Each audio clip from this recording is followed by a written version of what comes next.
So hello, my name's Rob and this is Cattle Rabbit Scale Model Studios, and today I'm going to show you how to apply transfers, or water slide transfers as they're known. Very easy to do, and once you know how, this video will cover absolutely everything a beginner needs to apply them straight out of the box onto a flat or a curved surface. As always, I'll load all information in the description box below, and don't forget to like and subscribe and all that jazz. Now that's out of the way, let's get started.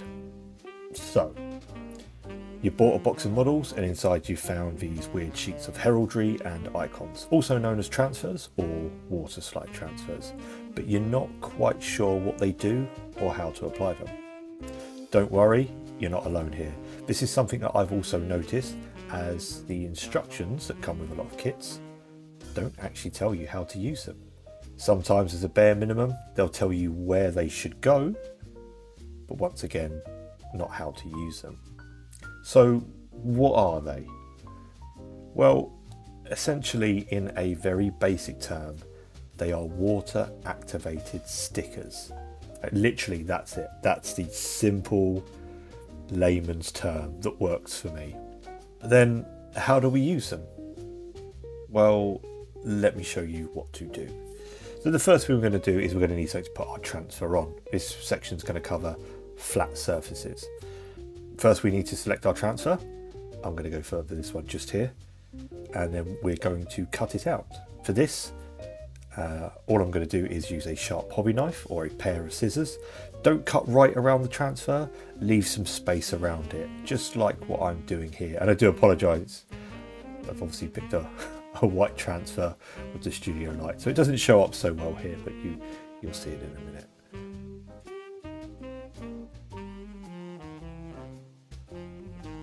Okay, we have our transfer cut out. Next we need to activate it. For this, I just grab a pot of water, some clean water, and just a regular brush.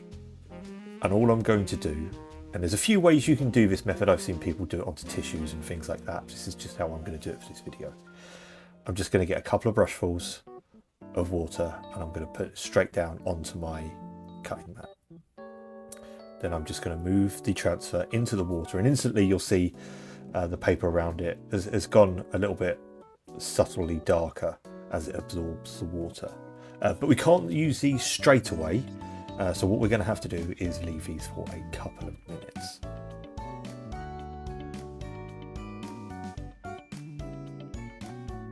Okay, we're back, and what we should see now is our transfer nice and loose on its backing. You can test this by getting a brush and gently moving your transfer while it's on its backing. This means we are good to go. Now, to apply the transfer, I like to gently wet the surface area where it's going onto. I push my hobby knife into the corner of the backing to hold it. You can use a pair of tweezers, but this is why I allow space around the transfer when obviously cutting it out. Then I place it roughly where I want on the miniature, and once again using a brush, I gently move the transfer onto the model. Sometimes it can need a bit more forceful persuasion, but it will come off the backing. You just have to be a bit firmer with it. Sometimes I find in this stage working with a dry brush as opposed to a wet brush will actually help you maneuver it a bit easier. Then it's just a case of repositioning it to where I want it. Soaking up any excess using the corner of a tissue, but do make sure it's fully dry for the next part, and once again be careful not to touch the model. Sometimes you can accidentally knock your transfer out of place. If you do this, ease it back into position using a slightly damp brush. I find works in that instance. The main thing here is getting the transfer into the position you want. Don't worry, yeah, as long as everything's kept wet, you'll have a lot of working time as well.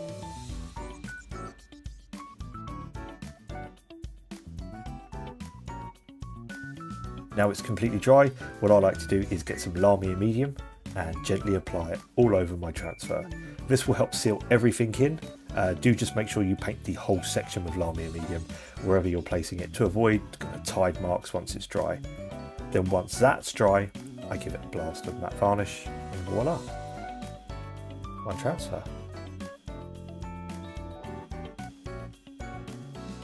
Okay, that covers the basics. A flat transfer placed on a flat surface, easy. But what about Space Marine shoulder pads? The curved bane of my existence. Being an avid Son of Dawn, my Legion has a round symbol that just doesn't transfer well onto a curved surface. Well, fear not, I'm also going to show you how to do this now.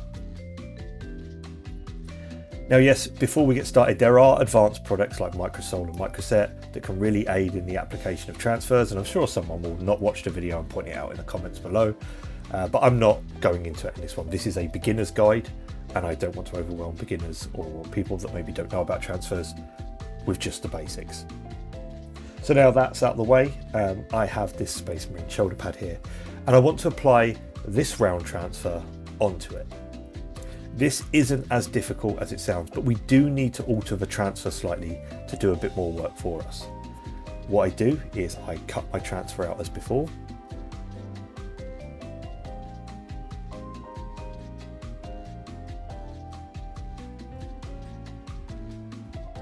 This time I score some lines from about a quarter of the way in, moving around in a clockwise fashion. I do about 8 lines in total here. I'm not going all the way through the transfer, just about a quarter of the way, as I said. Do take your time with this step, as you can easily accidentally cut through too far and ruin the transfer. These are very fragile little things, so do just take your time.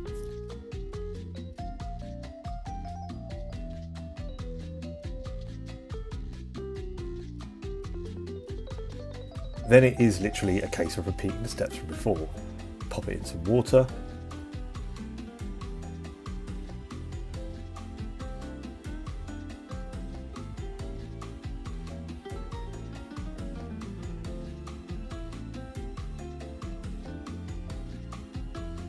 Maneuver it where you want it.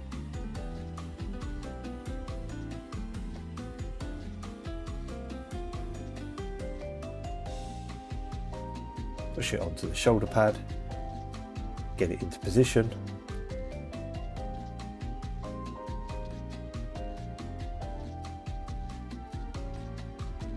and then let it dry.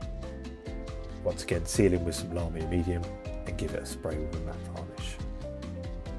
If you do find once it's dry there are any slight creases in it, you can actually push it down with your thumb and it will actually mould itself round to the shape of the shoulder pad.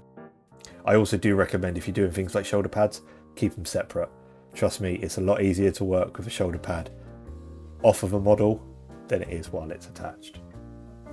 If you are still having trouble with curved surfaces, you can also give a coat of varnish, something like hard coat, as this will help the transfer sit flatter. If you do this, once again, paint the entire area with it so you don't get any weird tide lines once everything's dry. And that's it. I hope you found this guide useful. A lot of this will be trial and error. They can be a bit fiddly, and I still mess up occasionally, and you know, it happens. That's why you get quite a few on the transfer sheets. But once again, I do hope that helps. If you enjoyed this video, do consider giving us a like and subscribe, all that jazz. But that's it from me. God bless and take care.